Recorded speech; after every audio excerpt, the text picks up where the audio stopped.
I was a truck driver by day.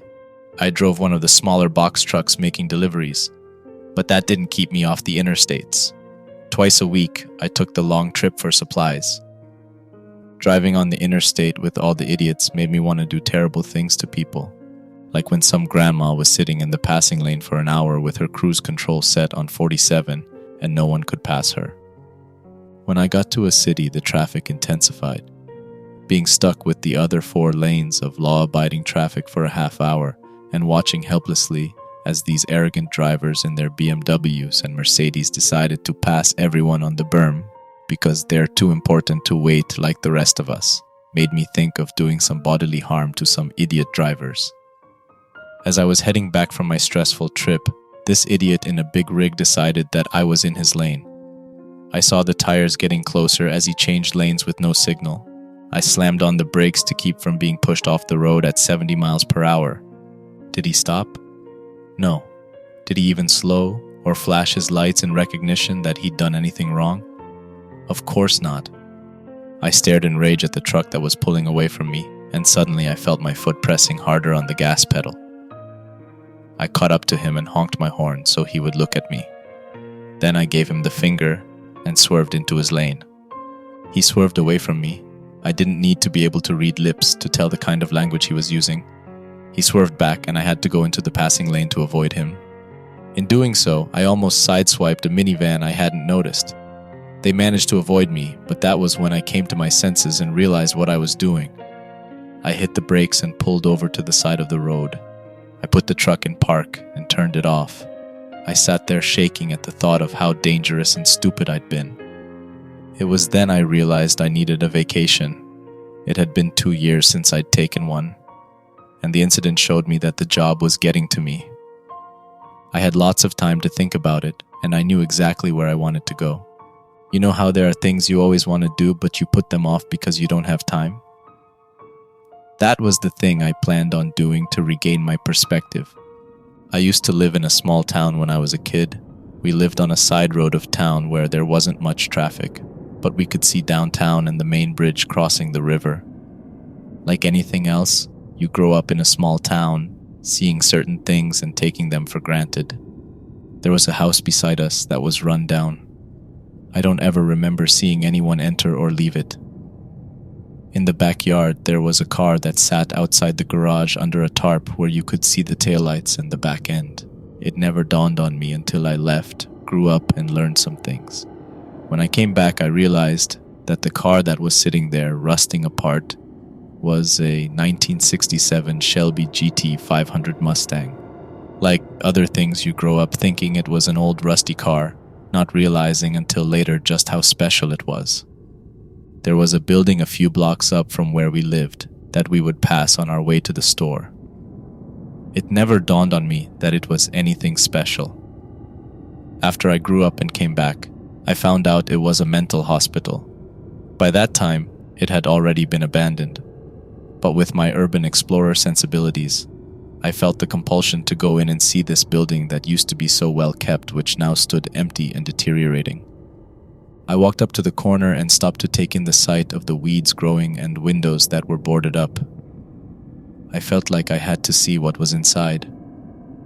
I had looked it up online and found a few interesting articles about it, but strangely none that went in depth. I ignored the assertion that the place was haunted. Many articles alluded to abandoned places being haunted. It increased the interest in the article and therefore the click rate. I had packed my backpack with the usual supplies and rented a hotel room on the edge of town. I parked in the parking lot and walked 3 blocks up to the building. I didn't want to have a car sitting outside the building if people got suspicious. Urban exploring can be dangerous and in some cases illegal, so it's usually good to keep a low profile. As I walked up to it, the detritus and weeds greeted me. The entire building was made of yellow bricks, including the staircase. This made me chuckle. First of all, wondering how in the world anyone could justify that. Even if it rained, they would get slick as snot. Secondly, my vivid imagination thought, I wonder if this is where Dorothy ended up. I started up the stairs looking for the spots that weren't about to collapse and made it to the front porch. There were some boards that looked a little dodgy, so I avoided them as I made my way around the maze of rotten wood. I finally got to the front door, which of course was locked and had a "no trespassing" sign on it. Any good urban explorer will tell you is more of a guideline than a rule. I shuffled my way carefully along the few good remaining boards on the porch and made it over to a boarded-up window. I pushed on the board and it was pretty solid. So, I shuffled my way over to the other side to a board that looked like it had a small hole in it.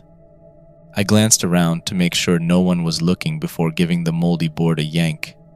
It didn't come off with the first pull, but did give enough to encourage me to try several more times before finally pulling it free. I ducked as the moldy splinters that held it into the frame showered down on me. I pulled the board off and set it down, feeling a sense of accomplishment, only to be confronted by what remained of the window. I pushed the remainder of the glass out of the frame and climbed inside. What immediately struck me was the stench. It was part mold and part some type of decay. I reached into my backpack and pulled out my respirator mask and goggles. Next, I put on my gloves and snapped my body camera into place. I chuckled. Whenever I'd put these accessories on, I felt like an astronaut exploring an alien world. The dust floating past the windows lit up as rays of sunshine penetrated the room. I stepped inside and stood in what looked like a reception area. There were old pots that had once held healthy, vibrant plants, but now they were just tendrils of decay laying on the floor. There was a small reception desk that hadn't fared much better. The wood had curled up and was beginning to fall apart. I pulled out my phone and snapped a few pictures before testing the floor down the main hallway. It seemed like the boards inside the building had fared better than those on the outside, but I knew not to take anything for granted. What looked like a sturdy board could collapse at any time, leaving me falling to an unknown fate. Every step I took made a threatening creak, but as of yet, I hadn't seen any holes in the floor. Aside from the floorboards creaking, it was silent as a tomb. It was rather unnerving. The place was on the outskirts of town, like my former home, and it was only a few blocks away from the freeway, yet I couldn't hear any noises from outside. It was like someone had placed a giant bubble over the place. As I proceeded down the hallway, I glanced into one of the rooms. It was nothing extraordinary. It had a couple of old-style hospital beds that had cranks to raise and lower the head and feet of the patient, and there were privacy screens, just like you'd see in an old hospital. It had the detritus of decay, but nothing that suggested anything sinister. The newspaper article I had dug up about the place shutting down hadn't suggested anything out of the ordinary, except mere lack of funding. I came out of the room and proceeded down the hallway, continuing to treat the floorboards with suspicion. The next room held more of the same. A quick scan revealed nothing extraordinary. The next several rooms were similar. They were patient examination rooms, of a very generic design. I felt like someone was watching me. I could feel their eyes boring into the back of my skull, but every time I would whip around, no one was there. I chalked it up to the creepy environment and hearing my own breath through the mask. The end of the hall presented me with a choice. There was a set of stairs that went up and down. I hesitated for a moment before choosing up. I switched on my headlight and took the stairs slowly, one at a time. Aside from the creaks, they seemed sturdy enough. I gripped the handrail tightly as I rose. When I turned the corner, I was met with an unpleasant surprise. There was a large hole in the middle of the stairs.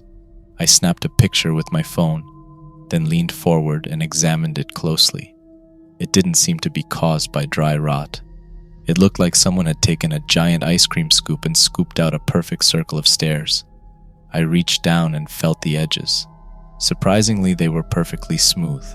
No splinters, no rough spots whatsoever. The hole was only a foot across. There were 2 steps that were affected. I eyed the stairs above the hole, and they seemed sturdy. I thought for a long moment, calculating the risks, before I grabbed the rail, bent at the knees, then jumped. I cleared both steps, landing on the one above the anomaly, with my balance teetering for a moment, until I pulled on the handrail to steady myself. That was the exact moment when the railing decided it had done its duty long enough. The screws came loose from the wall, sending me sprawling back down the stairs. I sailed over the hole, landing on the step below it and bouncing the rest of the way down to the landing. I lay there for a moment amid the cloud of dust that descended on me, checking to make sure everything still worked and nothing was broken. I rose, dusted myself off, and made a run up the stairs 2 at a time until I leaped over the hole, landing above it and continuing my momentum the rest of the way up to the top of the stairs. When I got there, I paused and turned to look back down like I had just made it up Everest. I pumped my fists in the air and spun around like Rocky on the steps of City Hall. When my foot came too close to the edge, I nearly tumbled back down the stairs. I decided I had celebrated enough. I opened the door to the upstairs hallway, and it emanated a loud creak as you'd hear in every scary movie. I wondered if that would set the tone for this floor. I stepped out into the hallway, and the first thing I noticed was movement. I froze. Something had darted into one of the rooms as soon as I stepped into the hallway. I was rapidly becoming less excited about my vacation choice, but decided it was probably a raccoon or some other animal that had made its home inside the deteriorating building. The problem was, even if that was true, a cornered animal can be dangerous. After mentally flipping a coin, I decided to continue my exploration. As tempted as I was to rewind the footage on the body cam and see exactly what it was, I pushed ahead, figuring I would find out eventually. The rooms on this floor were smaller and more comfortable. There were chairs beside each hospital bed, and there were pictures on the wall. It seemed like this was a higher class room meant for long-term stays. I looked at one of the pictures. It was a painting of a severe-looking woman. Judging by her painting, she had never cracked a smile in her life. The next several rooms held this same pattern, the same comfort level and pictures on the wall. It was like they were surrounding the patients, with the thought of these people in the pictures watching over them. It was creepy, but I guess when these rooms were in use, it wasn't common to have a television in each room. What was even creepier was the pictures had those eyes that seemed to follow you wherever you go. I swore I saw the eyes move in one of the pictures, but I was sure it was just my imagination. After experiencing a room full of glaring pictures, I passed the next several rooms with merely a glance inside. They looked the same anyway, so my anxiety justified avoiding yet another stare down. I came to the end of the hall and looked out the window. It was odd seeing the street from this point of view. As I panned around, I noticed an old man dressed in shabby clothes standing on the sidewalk. Nothing about him was particularly odd except he was staring at me. I looked twice to make sure I hadn't seen it wrong, but it was definite. He was staring directly at me. We locked eyes, and something passed between us. I had the feeling this man was important. Perhaps he was somehow connected to this place. He smiled, then turned and started walking up the street. I suddenly felt like I had to talk to him. I ran to the end of the hall and bounded down the stairs. I tore down the main hallway toward the front door. In my excitement, I forgot about the weak spots in the floor and stepped on one. It instantly collapsed from under me, leaving me grasping at falling pieces of wood. I tumbled through empty air and landed flat on my back. The wind escaped me and I struggled to breathe as I lay there in pain looking up at the large opening in the ceiling. It was right then that I questioned my sanity for choosing this as a vacation. I was tempted to rip my mask off but resisted the urge. Being in the basement, if that's where I was, would be the most likely place to encounter all kinds of mold and other things I didn't want crawling around inside my lungs. At the moment, I couldn't move, let alone rip my mask off. All I could do was feel the pain shooting through me and listen to the raspy breaths struggling to get into and out of my mask. I sounded a little like Darth Vader just before he died. That was a comforting thought. Seconds ticked by, like they were stuck in mud, as I waited for my breath to return and the pain to abate. I whiled away the time by trying to move and make sure nothing was broken. After what seemed like an eternity, I ended my evaluation by announcing to myself that the only thing truly hurt was my pride. I slowly sat up and pushed the broken wood pieces off me while panning my flashlight around this new environment. The first thing I saw was a row of old-style washing machines that had rollers to squeeze the clothes through. They were lined up against a wall that was decorated with cobwebs and looked like it had streams of rust starting where the pipes ran down the wall to the machines. As I stood and started walking, I was nearly decapitated by a rope hanging from the ceiling. In fact, there were several ropes hanging in lines. They must have been for drying the clothes when the weather was bad. I followed the hallway and found it less refined than the upstairs. The walls were made of rough-hewn wood. The rooms reminded me of coal bins. I came to an old rusty door that was partway open. I tried to stick my head in and see what was inside, but it wouldn't fit. I gave a solid tug on the door and it opened a foot or so, but rust rained down on me. I suppose the door hadn't been opened in a while.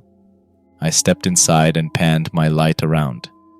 In the corner, I saw a pair of glowing eyes staring at me. I backed up and bumped into the door, causing another rain of rust. The thing wasn't huge. It reminded me of an opossum or a raccoon, except it had no hair. Calling it a giant naked rat wouldn't have been too far off. The room itself appeared to be a maintenance closet. As I panned around the room then back, I noticed the eyes were gone. That sent me into a full panic. It was bad enough knowing there was some creature down here with me, but even worse not knowing where it was. I darted out of the room, bumping the door, but running so fast it didn't get another chance to dump rust on me. I was partway down the hall before I slowed to a stop and bent over to take a breather. As I stood there looking down, I noticed 2 ruts worn into the floor. I leaned down and touched one. It was smooth, as if worn in over a long time. I looked down the hallway and saw the ruts disappear into the darkness. I pulled out my phone and took a few pictures. My curiosity dragged me after these tracks. I nearly ran down the hallway, ignoring room after room as I followed the trail. When I got to the end, the trail disappeared. It didn't fade away, it just stopped at a wall. I searched all around for the tracks to go in a different direction, but they didn't. They just ended. I remembered seeing something similar in a movie. I searched all around for something that would make the wall disappear somehow. There was nothing on the wall, no decorations or marks. I stepped back and searched the side walls, but still, they were clear of any decoration or markings. Frustrated, I stepped back even further, only this time I came across a small symbol, barely noticeable on the right wall. I examined it closely, then pressed it, and nothing happened. I sighed and looked around for anything else that could have been useful, but there was nothing on either side. I took another step back and looked over the entire area. The symbol was around 7 feet away from the wall. It seemed odd to have it that far away from the wall, unless... I took another look at the ruts in the floor and saw they were around 3 feet apart. The symbol was 7 feet from the wall, just the perfect size for a gurney. I felt a chill that had nothing to do with the temperature. I examined the symbol again. It was a crude scratching of a cross. I pressed against it again and nothing happened. As I took my thumb away, I felt it move. I pressed my thumb to it again and began to turn. To my great surprise, I was able to turn it. It kept going with no reaction. I had no idea how far I would need to turn before there was any reaction. When the cross came to the upside-down position, it stopped. I stared at the wall in anticipation, but nothing happened. I turned to start back up the hallway when I felt a soft rumbling. I turned back to see the wall sliding to the side. I darted into the open passageway, not knowing how long the door would stay open. A few minutes later, as I followed the passageway, I heard the door go shut. It wasn't until then that I realized I had no way out of this place. I went back to the now closed wall and examined it. There didn't seem to be any markings, just like the other side. I backed up a few paces and looked for a symbol when someone tapped me on the shoulder. I turned to find no one there. The hairs on the back of my neck stood on end.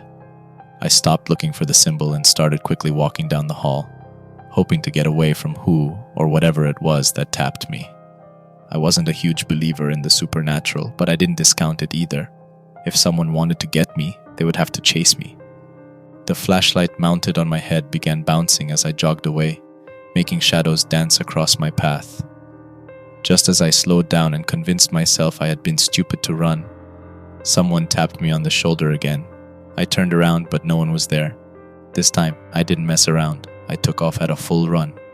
During the daytime outside, if someone had tapped me and no one was there, I would have just brushed it off as weird and walked away. Inside a creepy tunnel underneath what used to be a mental hospital, I wanted out. Sometimes the only way out is through. There was no way I was going back to the wall door again unless I had no choice. My mask began to fog up as my breathing became more labored from running. I had run flat out for over a minute and was winded. The mask wasn't exactly helping, but I didn't dare take it off. I had no idea how long it had been since this passageway had felt fresh air, and I had no desire to suck up lungfuls of mold and who knows what else. I slowed to a stop and fell to my knees, exhausted, gasping for air. I fought with every ounce of determination in me not to rip the mask off. In the meantime, my back sent me painful reminders of the little tumble through the floor that happened not so long ago. It took a good 10 minutes for me to recover and breathe normally. Just as I was about to get up, I felt the tapping again. This time, exhaustion won over terror. I turned to find no one there as before. I took the light off my head and shined it down on the offending shoulder, only to find the biggest spider I'd ever seen in my life sitting there. I freaked out and swatted it away, tracking it with my light. It landed light as a feather on the dirt floor a few feet away and just sat there. I stared at it for the longest time, waiting for it to leap at me and attack. But after a few minutes, it turned around and scuttled off as if it was bored. Once it was out of sight, I put the light back on my head and continued down the rough-hewn hallway. At first, I whipped around every 10 feet or so to make sure my former passenger wasn't sneaking up on me. After a few times without a trace of it, I stopped looking. As I plodded through the tunnel, I examined the walls. Aside from the occasional cobweb, there was nothing on the walls at all. This struck me as odd that there would be no lights, not even the occasional metal bracket to hold a wooden torch. It was as if whoever traversed this tunnel was on their own. I shone my light at the floor and the ruts were still there. It seemed like a long distance to travel if someone was sick and needed treatment, and it was going away from the hospital. It didn't make sense, unless... Suddenly it became clear exactly what my destination was. I was heading for the morgue. I shone my light down the middle of the tunnel, but it didn't light anything. Wherever the end was, I still wasn't close enough to see it. I wasn't sure what I expected to see, but it wasn't going to be for a while. My mind held a tug of war. Go forward or go back? In the end, it was the explorer in me that won out. I was here to see what was in this building, and now that I was in its very bowels, I was having second thoughts. I sighed and started forward slowly. It took a little while for my resolve to reach my legs. Once it did, my walk became a march. After a while, I saw a faint outline of something ahead. My eagerness and pace increased the closer I came. When I finally reached it, I found it was another wall. Only this time, I knew what I was looking for. I stepped back a few paces and found the symbol at eye level on the wall. I turned the cross upside down and watched as the door slid to the side. I rushed into the next room full of the excitement of discovery, only to find I was in a garbage pit. There was rot and ruin in piles. As I flashed my light around, the room seemed to be lighter than the tunnel. When I stepped in, there was a flurry of movement. Eyes that I'd seen in the first room scattered all about. I jumped when one came my way, then seemed to realize its mistake, and followed others through a doorway. I resolved not to explore that room. The stench must have been horrendous because I could smell it through my mask. That worried me. If I could smell it, then it must be getting through the filters. What else was getting through the filters? I looked up and saw the ceiling of the room was much higher. There were 3 large openings above the bulk of the detritus in the room. They looked like they were some form of garbage chute. Now that the denizens of the room had fled, I looked more closely at the piles. I took a few steps toward the piles and saw white reflect back at me. I pulled out my phone and took a picture. The flash made the image clearer than my headlamp. I looked at the picture, and there, half covered in filth, was a human skull. I took an involuntary step back and scanned the rest of the pile. As I did, I saw a bone sticking out here and there. The more I looked, the more I saw. There were leg bones and arm bones and more skulls of varying sizes. The one that chilled me to the marrow was a tiny skull no bigger than a grapefruit. I needed to get out of this room right now. I dove into the first door I came to, no longer caring if it was the same door some of the critters had gone through. I ran out of the bone room and into a different hallway. This one was made entirely of bricks. The ceiling was low and arched, with the bricks from the wall forming perfectly into the ceiling. I paused to take a breath and compose myself. How many bones had I seen? Dozens? Hundreds? I really wasn't sure. I leaned back in and took a quick picture with my phone, then got out of that room. I didn't want to think about it now, but I was sure this would be the last time I visited this place. It would only make sense to record as much as possible. It was then I remembered my body cam. I took it off its mount and checked to make sure it was still on. The power light shone green and the record light glowed red. I checked the battery and recording space and found around an hour left for my exploration. I had no desire to check the video now. I was sure I'd be seeing those critters again soon enough, but what really bothered me were the bones. Why wouldn't they just bury them? What about the families of all those people? Did they know their remains were down here in someone's basement, dumped like trash? I couldn't imagine the people of the town knew about this. There would have been a major uproar. Could this be why the place was shut down? Did someone investigate and discover it, then quietly cover it up to prevent a scandal? I looked down the brick hallway. The only way to get answers was to find them myself. And what about that old man I'd seen on the street? The way he smiled. Did he know all about this? Did he know what I would find? Had he gone to tell someone that I was creeping around in their dirty little secret? Would he send someone to stop me, or even worse, disappear me like all the people whose bones now lay forgotten in a pile of garbage? As if reading my thoughts, I heard a sound in the distance. It wasn't loud, like a stone had fallen or been kicked by someone too focused on sneaking up on me to notice it. My senses went on high alert. I reached into my backpack and pulled out a can of pepper spray. Why I didn't have it out long ago, I'm not sure. Perhaps I was too focused on exploration to be concerned about safety. A pain in my back reinforced that conclusion. I did a slow pan in a circle, looking all around the room. I wished for more light. My headlamp was bright enough for normal circumstances, but in this underground labyrinth where light hadn't been seen for untold years, my lamp was woefully underpowered.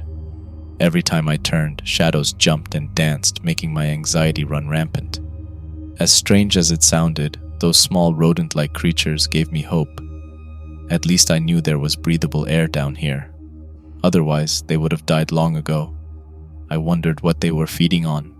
Cleaning the last shred of meat from bones would only last for so long. I wondered if they weren't afraid of the light, if they would have found me to be a lovely little snack. At the moment, they seemed to be satisfied with hiding, but I could feel their eyes, and I knew that if the chance came, fresh meat would be a tantalizing temptation, perhaps even enough to overcome fear of the light. With this in mind, I did a reevaluation of my priorities.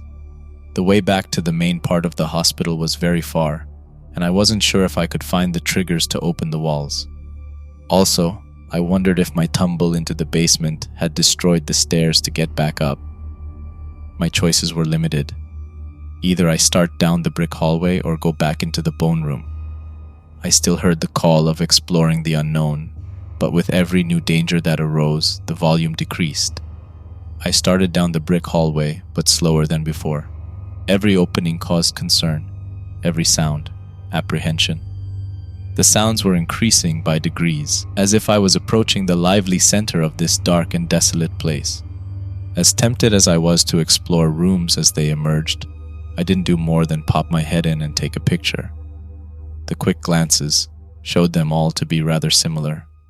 They were empty rooms with a drain in the middle of the floor. The doors were made of solid metal that had rusted and had a small viewport with metal bars. At the bottom of each door, there was an opening wide enough to slide a food tray in, but the rooms had no beds, no sinks, no toilets. If they were cells, they were quite inhumane. I continued down the hallway, keeping on guard for anything that might jump out at me, while at the same time being drawn by the sound. After a few minutes of walking and not seeing anything, my nerves were shot. I was so anticipating an attack that the lack of one made things that much worse. Finally, the sound got so loud I knew the source had to be right around the corner.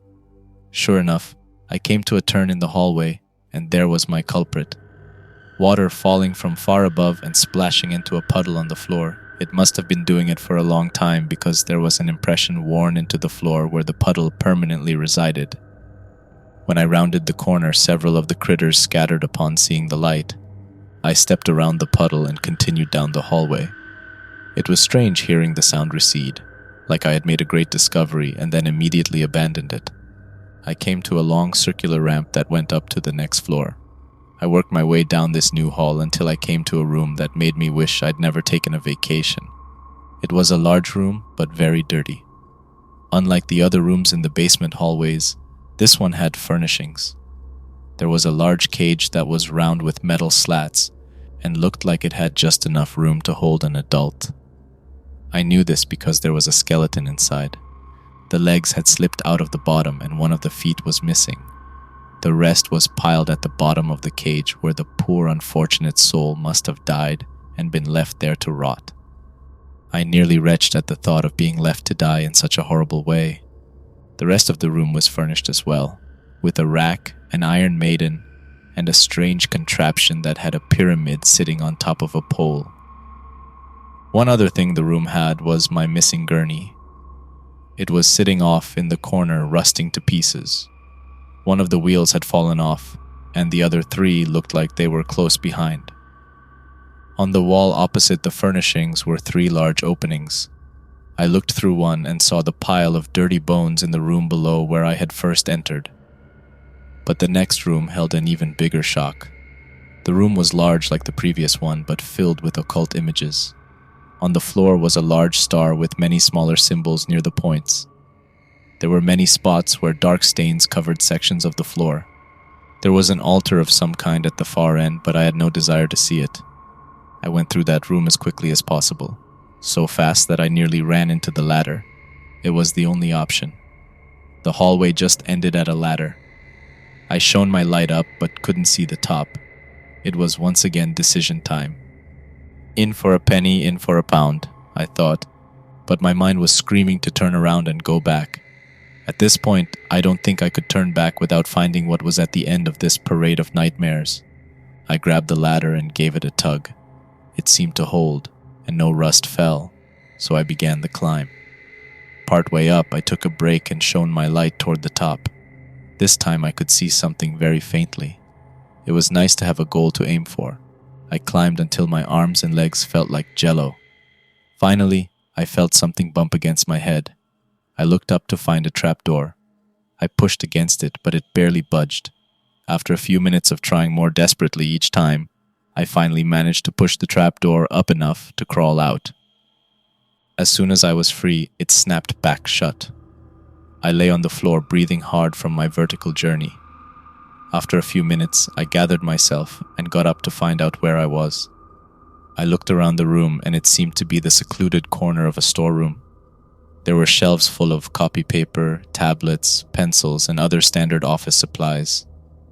I went to the door and out into what looked like a modern office. There was a large desk sitting in front of a wall of old books. I looked around, searching for the way out, and found another door.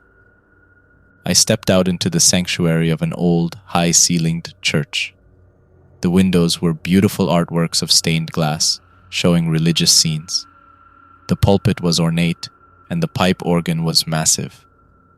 I stepped down from the stage wondering at the fantastic condition everything seemed to be preserved in for an abandoned church. And then I saw the people sitting there. It wasn't a lot, only a person here and there in the pews. But at the back of the church, staring at me and smiling, was the old man. I walked down the center aisle, drawing looks from people in the pews. I pulled off my mask and smiled my most apologetic smile as I walked to the back. "Enjoy your trip?" the old man said when I got to him. "Not really," I said. "What do you know about it?" He smiled and motioned me to follow him. We went outside and I was surprised to find the old hospital I'd broken into, what seemed like an eternity ago, in the distance and downhill from where I stood. The old man followed my line of sight. "It doesn't seem like it's that far until you walk it." He sat down on the top step and I sat beside him. "Who are you?" I said. He sighed. "I used to work there, a long time ago," he said, pointing at the hospital. "I was the one who delivered them to the dungeon." "You knew what went on in the upper level?" He hung his head. "As much as I would love to tell you no, it would be a lie," he said. "I took them where they needed to go and put them in whatever holding room until they were called for." "And who called them?" "Who do you think?" he said, turning and looking at the front of the church. "You can't tell me that the priests—" "Of course, they did ungodly things to those people," he said with a far-off look. "You should have heard the screams, constantly, night and day." "But how could they get away with it?" I said. "There would be some paper trail, some record of people being in the hospital." "You might be surprised," he said. "This was long before humane rules were in place. If a patient came to our hospital, it was because they had done something awful, and sending them to prison would be a death sentence, or their families dropped them off because they could no longer handle them." My jaw fell open. People would just drop off sons and daughters like they were stray cats being taken to the pound? He nodded slowly. "Unbelievable," I said. "Is it really? Think about our modern disposable society. If it's too much trouble, get rid of it." "I see your point. But this was decades ago, back when people still cared. But also before a lot of mental illnesses were understood. People became convinced that their loved ones were crazy or even demon-possessed." "So they brought them to the church," I said blankly. "And the church took them with open arms, saying they would do the best they could, but never mentioning what would really happen." "What did really happen?" "You were in the rooms. What do you think happened?" "I saw the torture chamber, but why?" "To release the sickness from their souls," he said, raising his arms theatrically. "That's what the priests would have you believe." "And what was the real reason?" "Because there are some sick individuals in this world, and some of them try to mask their sickness in the garb of a holy man." "They did it for their own pleasure," I said, closing my eyes, not wanting to believe it. "Among other things." "Such as?" "You saw the pentagram." I nodded. "Sometimes the devil can fool you into thinking he's an angel," he said, then chuckled. Which, of course, he was at one point. His chuckle made me raise an eyebrow. "Are you a religious man?" "Let's just say I used to be." "Seeing things like that changed your viewpoint?" He looked me straight in the eye. "You can't imagine the things I've seen." It sent chills down my spine. "So they actually performed?" "Human sacrifice rituals." "But why?" He shrugged. "Who knows? It's like anything. Once you justify it, there is no guilty conscience about it." "That isn't as illuminating as I'd like." He chuckled. "Why did you break into the hospital today?" I cringed. "Don't worry, I won't call the police or anything," he said. "I'm just curious." I guess I wanted to see for myself. Maybe that's the same reason the priests started doing things in the basement so long ago. They were curious. "Maybe," I said, allowing my thoughts to drift back to ancient times. The old man watched me with a little grin on his face. "You never answered me," I said when I saw him staring. "Who are you?" "Oh, I'm nobody who used to be somebody," he said, slowly getting up. I tried to help him, but he waved me off. That still doesn't answer my question. No, it doesn't, does it? He said with that little grin. I'll see you around, kid. And with that, he started down the hill. Can I help you, son? Came a voice behind me. I whipped around, startled, and found a little priest standing there. He wasn't very tall and had thinning gray hair. No thanks, Father, I said. I was just talking to this old man here. What old man? He said. I looked and the old man was gone. I stood and turned all around. There was no way he could have gotten down the hill already. It was a half-mile away. I looked to see if maybe he'd fallen, but he was just gone. He was here a minute ago. Son, I don't know how to tell you this, the old priest said. But you've been sitting out here alone for 15 minutes talking to yourself. I watched to see if you were okay. He pointed toward the church and there was an open window that he must have looked through. That can't be, I said mostly to myself. He smiled and put his hand on my shoulder. You wouldn't be the first to be confused about things, he said. Why don't you come back inside and we'll talk? Maybe I can help you. I looked down at the grin on his face. On the surface it seemed friendly, but knowing what was beneath the church. No thanks, Father, I said. I think I'll go back to my nice safe truck. I started down the hill with a fresh perspective on life. I mean, it's not every day you find out the things I have.